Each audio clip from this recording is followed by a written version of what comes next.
Qubaya yağan leysan yağışları bir sıra fəsadlar yaradıb. Yağışdan sonra Ağçayın daşması Tülər kəndi ilə əlaqənin tamamilə kəsilməsinə səbəb olub. Yerli sakinlər evlərinə getməkdə çətinliklə üzləşib. Təxminən 50-dən artıq insan saatlarla çay kənarında gözləmək məcburiyyətində qalıb. Körpünü apardı, körpüdən gördüyünüz kimi əsər əlamət yoxdur. Yəni keçilməz vəziyyətdir. O tərəfdə də xəstəmiz də var. Bu saat fakt qızdırma içində xəstəmiz də var. İndi bilmirik nə edək. Kimə müraciət eləyək, belədir. Heç cür keçid yoxdur. Bizdə ən böyük maşınımız, texnikamız Qaz 66-dır, o da keçmir.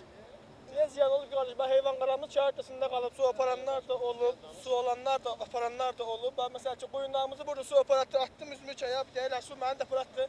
Burada bir xanım vardı, o su aparan yerdə qardaş çıxardı, su içindən dartdı. Belə bu təmin çətinliklərimiz var ki, o ilə keçə bilimdə, o yandakı xəstələr bu ilə keçə bilimdə. Sel suları Tülər kəndində həmçinin 5-ədək evə də ziyan vurub. 6 baş iri buynuzlu heyvanı da sel aparıb. Kəndimizin nümayəndəsi Oqtay İsayev dəymiş ziyanın araşdırılacağını və sakinlərə lazımi köməklik ediləcəyini bildirib. Tədbir görülməyi rayon icra hakimiyyətindən bugün sırada mən orada danışan kimi onlar məlumat verdi ki, təcil olaraq texnika göndəriləcək, cəmaatın işləməsinə görə kəndlərə keçid yolları açılacaq. Müəyyən vaxtdan sonra da ki, fövqəladə hallarda müraciət edəcək. Körpülərin təmirinə əlaqədar olaraq cəmaatın işləməsinə, o tərəfə keçməsinə müəyyən köməkliklər göstəriləcək.